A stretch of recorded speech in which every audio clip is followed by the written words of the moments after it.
Can you talk? Testing. That looks like a flippin' voice. Okay. Nice. All right. So we're just doing it here? Yeah. All right. Sit here. Whatever line about being Cronkite. We just, I just saw a movie. I think it was called Barry Season 5. I didn't see that movie. Okay.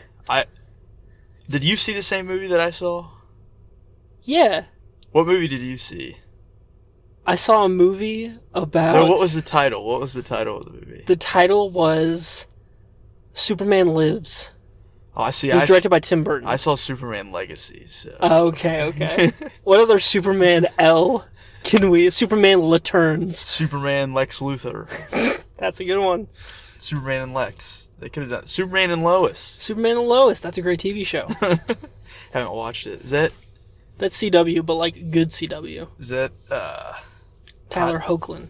Hot guy Superman guy. I like that guy. The hottest Superman ever. I like that guy. Smoke He's show. a good guy. What'd you think? So to establish a thing that I would prefer if everyone else did, which is to not rate things on like a grade scale, I give this an 8.5, 8.75 out of 10. My scale says I like it, I really like it, or I love it. And if I don't like it, I just don't like it. And then there's nuance in the don't likes. Right. But like really it's just like, really like, love. 3, 4, and 5. I would give this 5 stars. I loved it. And here's the thing. There's no level of nuance needed. I have problems with it. It's not a perfect movie. But just in terms of my enjoyment, absolutely 5 stars. It's like a couple feet. A movie like of this type, a Superman movie, has to cross a couple feet of barrier to be able to be considered the best Superman movie. And I think so many parts of this absolutely clear the best of the best in every category. So it's the best Superman movie. So I like to go off of a star rating. Okay. Right? 3 stars is I liked it. Mm-hmm. 2 stars, it's very generous rating. 2 stars is that, maybe I like parts about it, but it doesn't work for me as a complete movie. 4 stars is I really liked it, and then 5 is I love it. On that 5-star scale rating, I would say that I loved it. So look at Sorry, that. I did the inverse. I did the inverse of you. No, I don't have a 5-star rating. I loved it though. It's great. Yeah, it's fantastic. It's a say lot that of, again, like the Fantastic Four movie from 2015. It's fantastic. No, I loved it. I love James Gunn knows how to tie bows and knots on everything. The song at the end, I'm a punk rocker. I don't know. It's a movie tied in a wonderful bow at the end. It really is. I loved every second of it. Clark and Lois's relationship is great right from the start. They're, I know a lot of people. I'm shaking my head. A lot of a lot of people, James Gunn himself has said like that scene where at the beginning where it's just them talking and she's interviewing Superman in quotations. I'm pretty sure that's like the scene that they tested. Yes, that's the scene they tested. That might be the best scene in the entire movie. That stuff's great. What I was saying earlier, James Gunn never makes characters... He never tries to make them feel like the biggest thing in the world. He never tries to make a big deal out of the characters. He just lets the characters kind of be who he thinks they are. And then in that, it kind of brings out how like special even Metamorpho, like he's Metamorpho gets a moment. Yes, multiple moments. He gets multiple. His baby is the most likable. I was dying on the inside when they were going through the interdimensional lava pit. Yeah, and I thought for sure Superman dipped him a couple times. I think they need to go back to special effects and make sure that baby didn't get on him. But Metamorpho's, the inclusion of him is awesome. Guy Gardner, just the scummiest dude. Lovable a-hole. Scum. Oh, I thought of when we were sitting there watching it. They never said the words Hawk Girl or Hawk Woman. They didn't. They never said that. No. They did say Mr. Terrific. Yes, they which did. is awesome. Yeah. But when we were sitting in there, I thought of a line from a what's his name? Nicolas Cage movie. Where Nicolas Cage in said movie, he says, "We're gonna steal the Declaration of no, Independence." no, he doesn't say that. It's another comic book movie. There's a line in a movie where Nicolas Cage says, they call him Kick-Ass. They should call him Ass Kick. Ha ha ha. This movie is a lot of Superman just getting beat up. Yes. It's the most beat up I think I've ever seen Superman. But it's good. I like all that stuff. I like that he's breaking bones. I like that he's not the most... he still is very invincible. That's kind I of like the the point, fact but that when they directly address the idea that if Superman is going up against someone as powerful as him, Yeah. that's not an unstoppable force meeting an immovable object. Right. Like, these things are going to collide and get hurt. Right. So, from the top, without spoilers, what did, name, 3 things that you're like, these are the qualities of the movie that I think best exemplify why you should see this movie. Best exemplify why anybody should see this movie. Man, I'm back in Comp 2 trying to write a movie review essay. Why should I watch this movie? 3 reasons why. Or one reason why. I just think the character work on all the characters, the way James Gunn writes characters, you don't have to, you can take your grandmother to go see Superman, and she's going to, by the end of it, you're going to walk out and you're going to say, tell me about this character, and she's going to be able to tell you a little squib about him, and her depiction is probably going to be acceptable to, let's say, some super nerd that loves comics or knows a lot about each character. All the characters are encompassed really well. The main ones. I'm not talking, the diehard the diehard Guy Gardner fans that are like, he would never do that. But just like Superman, Lois Lane, Jimmy Olsen, Lex Luthor, Perry White. Yes, Perry. By the way, did they ever name the blonde girl Cat Grant? That is Cat Grant. Okay, yes. I don't remember them saying her name. Well, you mean in the newsroom? What do you mean? Lex's girlfriend or Glasses in the newsroom? Glasses in the newsroom. Yes, Cat Grant, played by Michaela Hoover, who's going to be voicing Chopper in One Piece Season 2 for the live action.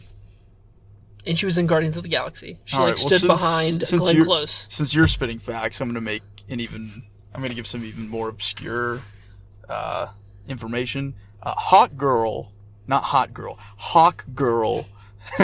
was played by the actress. Explorer. She did play Dora, but she also played in This Is Us, the family. This is a adopted family with Mark Wahlberg. And okay, she was in that. I didn't know if you've seen that movie, but no, she was in everybody's favorite video game and video game adaptation, The Last of Us Season 2, and she played Dina. Yes. She's really good in Last of Us Season 2. Yeah. So I was surprised. I didn't know she was in this. I was surprised to see her. I was surprised to see her. So I think she's great.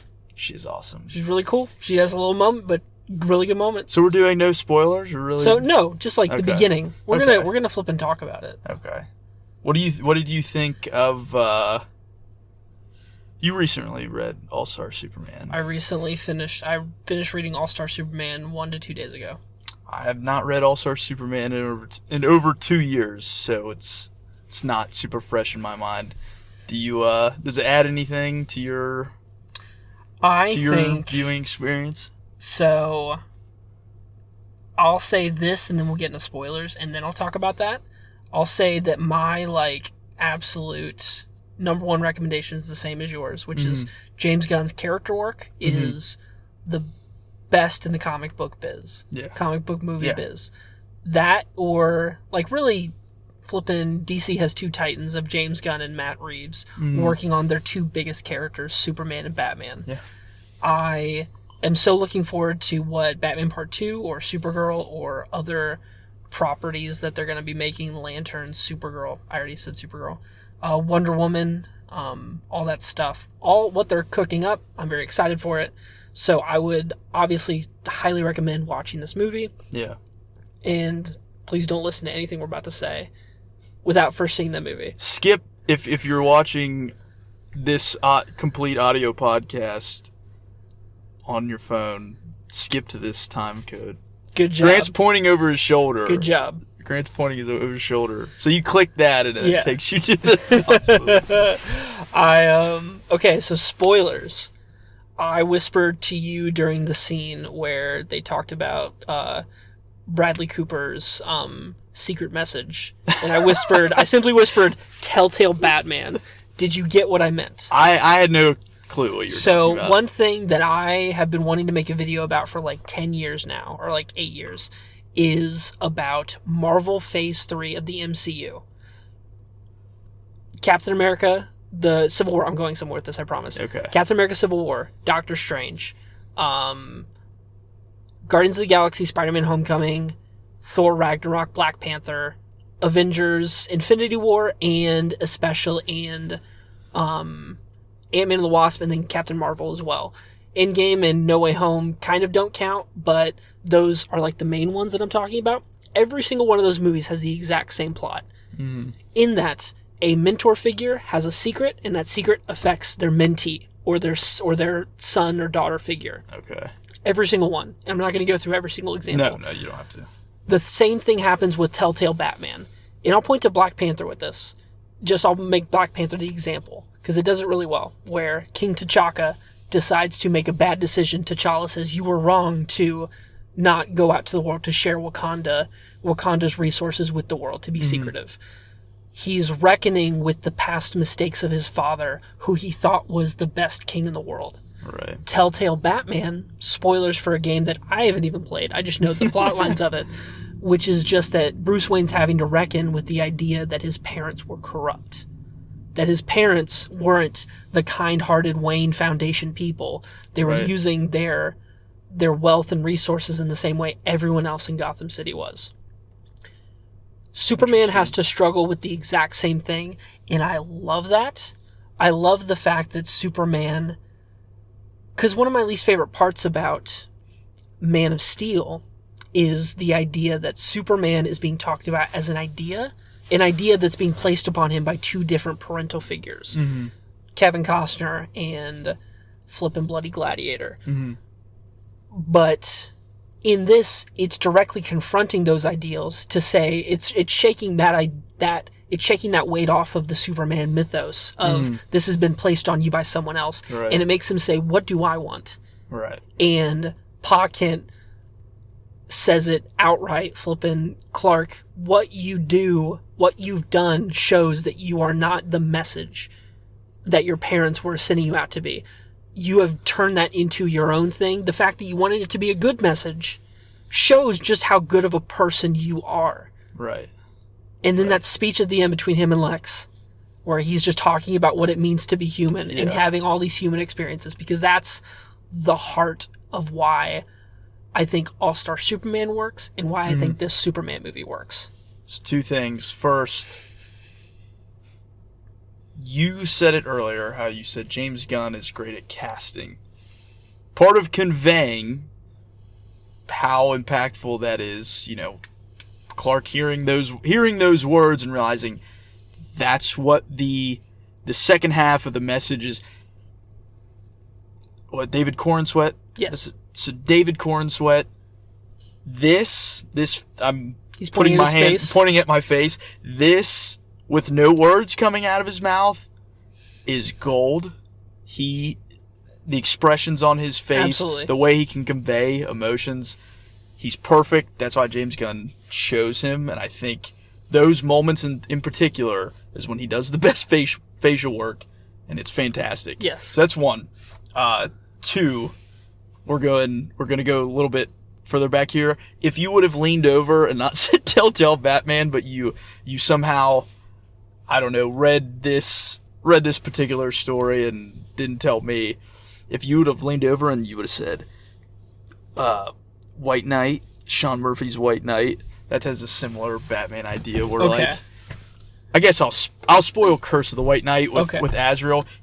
Bruce Wayne finds out that like his parents aren't frauds, but the Wayne lineage of like, you know, always being the rich, like forefront people trying to drive success in Gotham, building it up, and then trying to, you know, keep it a safe place, I guess you could say. He finds out that at some point in his lineage, when the actual Wayne family got to Gotham, there was a poor smuggler that threw the real Thomas Wayne, like down the line, threw the real Thomas Wayne in a pit, and then took his place. Wow. He kind of like took this rich guy's place.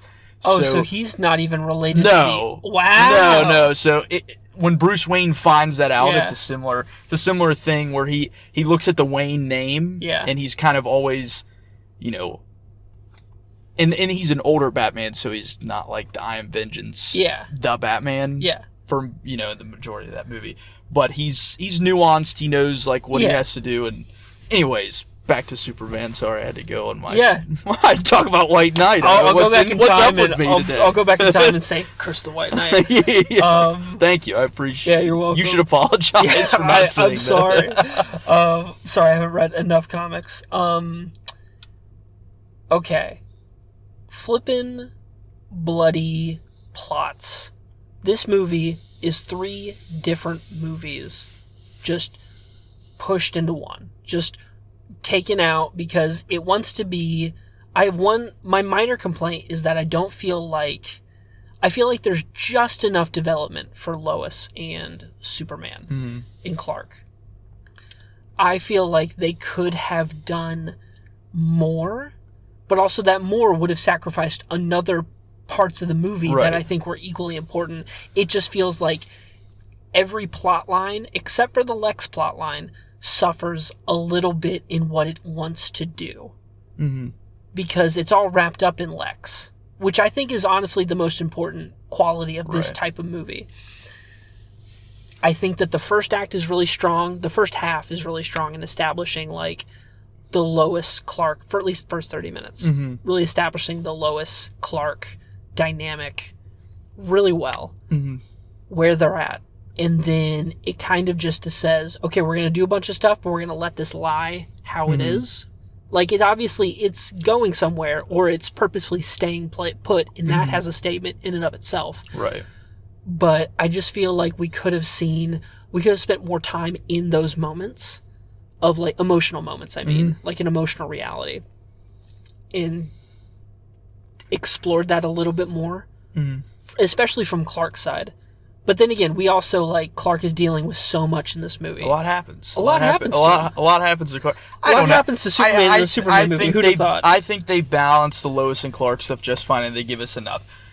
They have a conversation where, there's an interdimensional alien in the background. Yeah. That's when Clark says, "I love you." There's more said during that conversation. Again, acting with your face, when Clark is conveying, everything, like, he's kind of outwardly conveying everything that's going on with just his body language. I forget exactly what he says. Lois is conveying that back with her body language and her face. I think a lot more is said with that than dialogue. And then plus... So you're saying I'm bad at analyzing, is what you're saying? I'm saying you might not be able to read body language. No. And then she has the conversation with Mr. Terrific. Well, Mr. Terrific, but she also has the conversation with oh my gosh, I'm blanking on Cat that. Grant? No, not Cat Grant. She did. I don't know if she. Jimmy Olsen. She talked to Jimmy Olsen a little bit in a Daily Planet scene. I think they covered it enough. You could spend I get what you're saying. You could spend an entire movie just talking about just Superman and Lois and them. You could spend an entire movie about how a corporate group of superheroes are juxtaposed to where the kids really actually like the wholesome one, being Superman, versus the stuck-up business ones in Guy Gardner Hawkgirl, and Mr. Terrific. You could have spent a whole movie, which a majority of the movie is spent on Lex Luthor, as it should. Not a Lex Luthor that wants land, not a Lex Luthor that wants private real estate, or not a Lex Luthor that wants to kill God, but a dude that's flippin' jealous and hates him and is literally says, I'm fueled by pure envy. Hold on. I was just going to point this out. This is spoiler. At the end of the movie, Lex tells Superman that. Lex Luthor, throughout the history of him being a character, is a narcissist, right? He's a narcissist. Yes, I'm nodding yes. What is more narcissistic than somebody acknowledging that they are fueled by pure envy, but as an audience member, you're like, you're almost convinced. You're like, he has you almost get his emotions, like, and it's almost, he's well spoken, obviously. Yes. And when he conveys that, it's so convincing, and you're like, you almost buy into it for a second, like, oh, I kind of get it. Not really, but that's just how narcissistic he is. Yeah. I think and also, that stuff was genius. I read this because the All-Star Superman version that I have is like the deluxe version. It's a hardcover. It has a bunch of excerpts about where they were going with that, with all the characters. So they have a whole section on Clark. They have 2 pages dedicated to Lex Luthor. Oh, nice. And it's just talking about how Lex Luthor is jealous of a god, but that also shows how he thinks of himself. Right. To the idea that he's threatened by what he views as another god. Yeah. And gosh, that comic is so good. I love that comic. That's great. Did you have anything more you wanted to say? I was surprised at the beginning of the movie. There's a lot of text, right? I don't know why everything's in 3s. Is there a reason for that? I thought it was because 300 years metahumans, 30 years Superman, 3 years, 30 years Clark Kent, 3 years Superman, 30 minutes, and then it was supposed to, I think they were waiting 3 seconds for him to crash land, and it just didn't say that. I think that's what it was. Okay. That's cool. And then it says Gods and Monsters. You're like, hey, I saw that YouTube video. James Gunn, you liar. Mr. Flash is my favorite movie of the year. I think that's interesting to start Superman 3 years into it. Why General Flag? Why was he in the movie other than... That's something I haven't... Frank Grillo.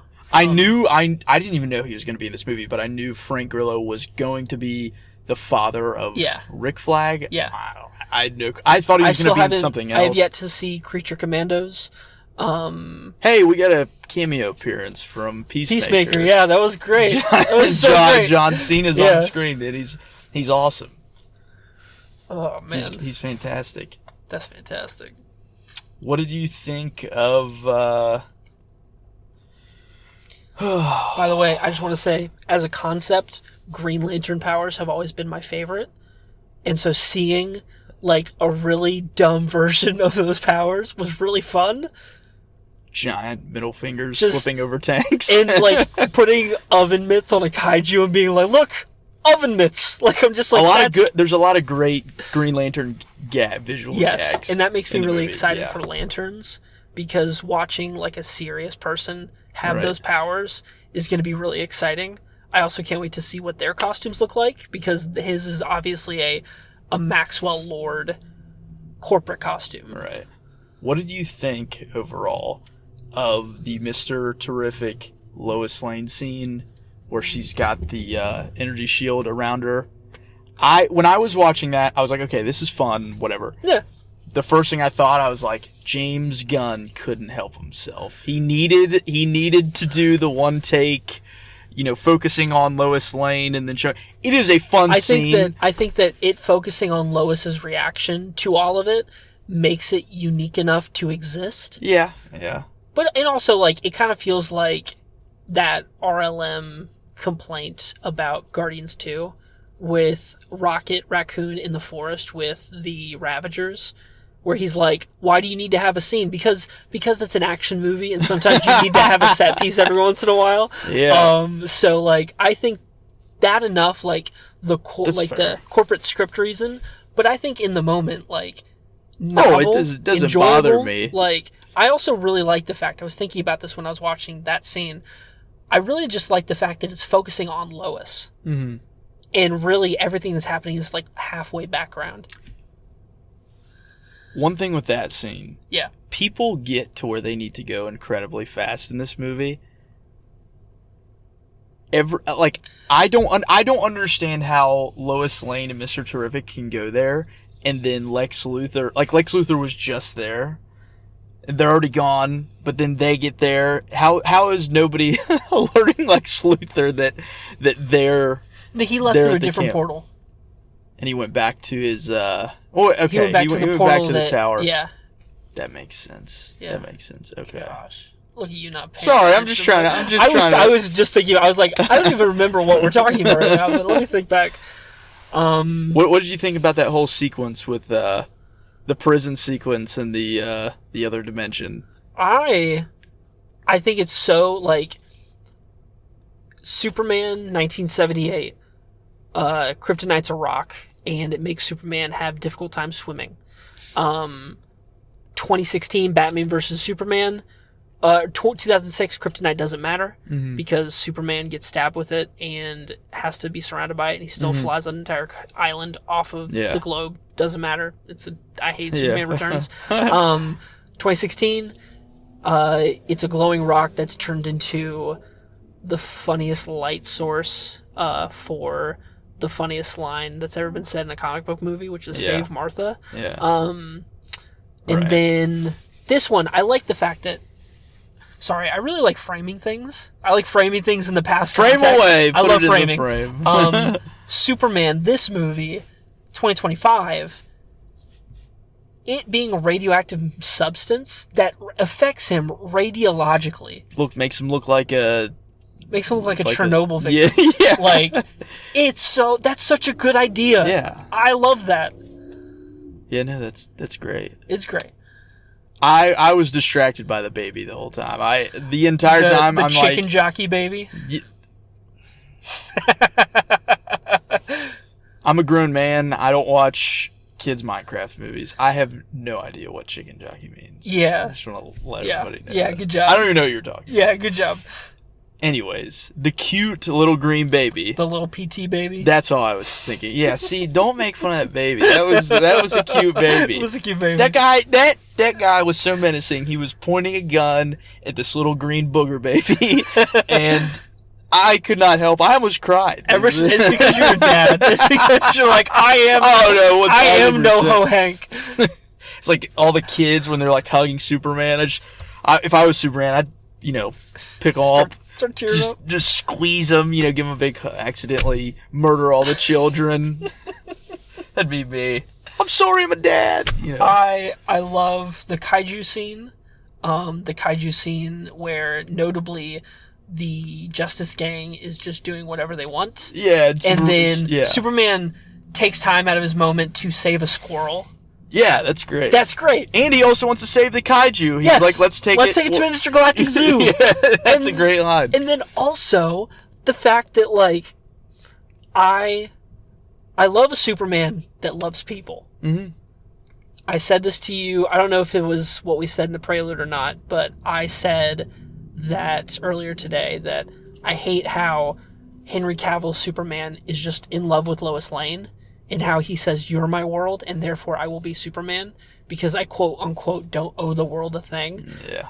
This Superman, and All-Star Superman, which this movie is heavily inspired by in so many ways, loves humanity, loves the people in humanity, and wants to help them, wants to be among them, but ultimately can't. And it's so great, because you're just like... It's a Superman that sees so much in what just everyday people have to offer. It's because of how he was raised. Right. Because I love that Ma and Pa Kent are nobodies. They're normal both people. In terms of their actors and in terms of how they're portrayed. Right. You don't have Jonathan Kent being on a mountain in the middle of the Everest going like, yeah, I killed a horse one time accidentally by drowning a horse. And it was I hate that scene. But like, this Pa Kent and this Ma Kent you completely throw away any Hollywood preconceived notion about them because you're like, I don't know who these actors are. Right.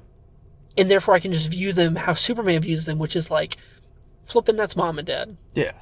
Yeah. In that juxtaposition, last scene in the movie, where he's like, put on his mother and father, it soothes him, and you're like, what are they going to do right now? But then you see what they're going to do, and it's home videos. Yeah. And you're like, that's so cute. Like, that's wholesome. There's a ton in this movie that's, James Gunn in his writing almost feels, I mean, obviously, rightfully so, he's like very defensive of Superman. I think a lot of people are like defensive of Superman. I think everybody's been in the situation where kid at school or whatever is like, Superman sucks, he's boring.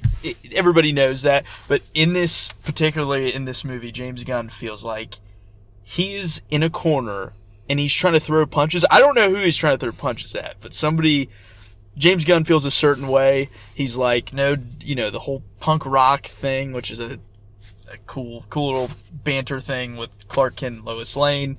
They have the song at the end, right after, but along with him, I want to see my parents. James Gunn's an ooey gooey. He's an ooey gooey, like, this is what I think of Superman. This is my Superman. Yeah. And it works. It works. It works tremendously. Yes, it does. He's the only guy that, he's not the only guy that could make a really good Superman movie. Yeah. But he is the only guy that could make this Superman movie closest to something so sentimental as, like, All-Star Superman. I wrote this in a Letterboxd review, #merchlink-in-bio, and I said, for Batman vs. Superman, and I talked about, like, me and my brother have been talking about platonic ideals a lot. The idea that the thing in your head, when you say Batman, whatever you think of immediately, that's your platonic ideal. Yeah. For me, for Batman, that's Kevin Conroy, Arkham City. That will always be my platonic ideal of what Batman is. Just a dude that you press R2 and he slides around a lot. Really? That's your platonic Batman that you think of right away? Yeah. I think of Kevin Conroy, but I think of animated series Kevin Conroy. Isn't that weird? Yeah. Isn't that weird? Yeah. But like the implicit, to quote myself, the implicit draw of these live action comic book movies is the idea that we're seeing a distillation of the comic book transformation onto the screen, to where you get that platonic ideal on screen. So when Snyder created such a vast alternate interpretation of these characters, you're like, oh, that's novel and that's interesting. I think the non-conscious reason why those movies failed is that they aren't the platonic ideal, because they are so different, because it's just him doing whatever he wants because he thinks it's cool. Right. And the conscious reason is that those movies are often terrible. But that's like what apropos of that, Tony Stark reference of that, Superman 2025 to me is that platonic ideal. Yes. It is James Gunn's stamped and approved version of Superman. Yeah. But it doesn't feel like a James Gunn Superman. No, it just feels like Superman. Feels like how Superman should be. Yes. Feels like again, I feel like he's making a statement. Like, this is not James Gunn Superman. This is Superman. This is how Superman's supposed to be. Speaking of, he doesn't just do that in Superman's character. He also does that visually. The best looking Superman suit. I love it. It looks fantastic. Yes. I know a lot of people online, when the first trailer was coming out, they were saying, all the production majors out there, oh, it looks weird. The color correction. Oh, the suit looks unbelievable. Yes. And there's two shots. I don't know if you remember in the kind of 2013 to 20 whatever era of DC movies. You remember they would have almost like that CGI looking pan, and they would show all these, like, the outlines, not the faces, but the outlines of members of the Justice League. Yes, like the DC intro? Yes, the DC intro, and they were all quintessential versions of those characters. Yes.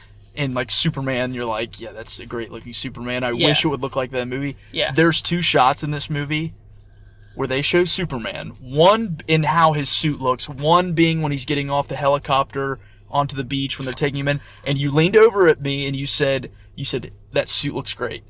I thought the same thing. And then the second shot, which is kind of like, I kind of thought of as the audience clap. Nobody clapped. I was clapping on the inside. But the shot where he saves the lady as the building's falling on her, he catches the building, which in my mind, as he's holding that building, I'm like, yeah, that doesn't make sense in any world of physics. Yeah. He would go straight holding through the building. Anyway, yeah, it doesn't matter. Not the point. It doesn't matter. It's just one of my thoughts. But he saves that lady. Objectively bad movie. Neil deGrasse Tyson's gonna have a video on this stat. That's a CinemaSin. Write that down. But the tower crashes, and then through the smoke, you see the light. You see the light gleaming off of the suit, and you see the outline of Clark's head and his face. I love it. And the sun's behind him. That is maybe the best looking shot in the entire movie. And Superman's like an inch, taking up an inch of the screen, but it's like that's fantastic. That's great stuff. I love Crypto. I love Crypto so much. He's so chaotic. Yeah, no. Ultra. We're gonna do quick. Ultraman. He went to that black hole. He's not dead. Yeah, technically he could be on the other side of the dimension. Ultraman's fine. They use him as kind of Lex Luthor's weapon, physical weapon against Superman. I like that he controls him in the way that he does, where he's just has a combination of moves that he's perfectly memorized. Lex Luthor's a smart guy. He's watched every move Superman has made in the public eye, every encounter, fight, and then kind of memorized them all. So then he put together his own. He was a clone, correct? Yeah. Based off one hair. Ultraman's fine. I don't think anybody. He got the hair from a museum in Superman 4: Quest for Peace. Well, what did you think of the other crony? The engineer. The engineer. Cool. I thought that her power set was interesting and created a visually dynamic environment. And I think like her notable two scenes is one, they make her hate you. Yeah. They make you hate her in that she hurts a dog and you're like, can't abide by that. I'll kill you right now. And then two, I should have taken that out of the movie. I gasped super hard. I was shocked. The whole theater started throwing up their popcorn. Chicken jockey. I also really thought it was cool when Superman goes up and then they chase after him and then he just comes crashing down and her nanites are like trying to get off him. I thought that whole scene. Sorry to cut you off. There's only one thing that makes her interesting to me. What? And I feel like razor blade hands. No, it's the only thing that makes her character interesting is when they go to the Fortress of Solitude and she says the line, "I gave up my humanity to be kind of a weapon to, for you. For Lex Luthor." Yeah. I thought that was a really good bit of characterization. It's all it needed. Right. It's all you need. That makes her interesting enough to not make her a crony. Yeah, and then all of even like Lex Luthor's scientists, his computer people, they kind of all have their own. They have their own little bit or thing that they do. B2. I already said that, Gary. Yeah, no, it's all. Alan Tudyk great. was in the movie. He was great. Who was he? Robot number 4. Oh, yeah. Okay. Nice. Bradley Cooper was in the movie. He played a fascist, apparently. Did you know he was in the movie? No. I did. Okay. The only reason I knew, you know how? Why? You want to know how, Grant? Why? I Googled Superman earlier to see what our big articles from the big news outlets, what they thought. And then it said actors in Superman 2025. Yeah. And the third one listed is Bradley Cooper. Wow. And I was like, that's like Superman 1978. And then the first two leads of that movie in the title credits are Marlon Brando, Gene Hackman, Margot Kidder, and Christopher Reeve. That's hysterical. No, but yeah, overall, I loved it. I already have tickets to see it 2 more times, so I'm sure I won't grow tired of the movie ever. I will be because I don't get burnt out ever. I will be seeing it again. I will say this: there's one scale that I like to. This is just for me. Yeah. I know we've talked about this with other forms of media, whether it's video games, movies, TV shows, whatever. One big thing with me, it's not. I don't have. This doesn't have to be a thing for me to love something, right? Yeah. But some of my favorite movies, I find rewatchability is a factor. This gets the rewatchability stamp of approval. Yeah. I can't wait till this. I think it flows really well. I cannot wait to get this Blu-ray, pop in the Blu-ray, put it on. I can put this on the background while I'm, doing whatever. Yeah. And it gets that stamp of approval. Nice. Okay. Yeah. Certified replayable. Certified fresh. Certified Replayable. I don't buy too many 4Ks nowadays. All I do is I'm collecting for my core collection. Yeah. This is... Well, this is a lot... I highly anticipate... Well, no, this is a lot to go for your core collection. You do get a pass. I don't think you have to put this in your core collection right away. I will decide that on my own. Thank you very much. I'm trying to speak for both of us. I don't think this would go... If I had a core collection, I don't think this would go in my core collection right away. I'm considering it, but it's on the table. It's on my table of potentials. Yeah. Because I have a whole section of my collection, of my old collection, that is core collection potentials. This would at least go there, because I feel like I should own this. Yeah. I'm still waiting a little bit more to see if it goes in the core collection. But my first instinct is to say, certified core collect approved. So. All right. To end this, we both loved it. But I got to bring up one thing. Okay. You loved it more. I loved it way more than you. Now, one thing, I saw this today. It's hysterical. The tracks, the score tracks, went out today. Everybody was listening to stuff. Track 7 on the album. It's just a little score beat. It's nothing too grand. But somebody pointed out. One person pointed out the fact that it eerily follows the beat in tone, I guess, to Something in the Way.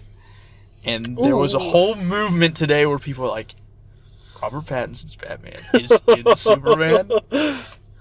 And obviously, I immediately was like, that's ridiculous. But while we were sitting in there, I did hear the song, and I was just like, you morons. I'm like, you guys are idiots. That's funny. But yeah. So great first episode. Let's high five over the mic. Yeah. We did it. Let's high five the mic. There we go. There we go. All right. Well, thank you very much. And what's our closing line? What's our favorite collection? Like our favorite movie together. What we do in the shadows?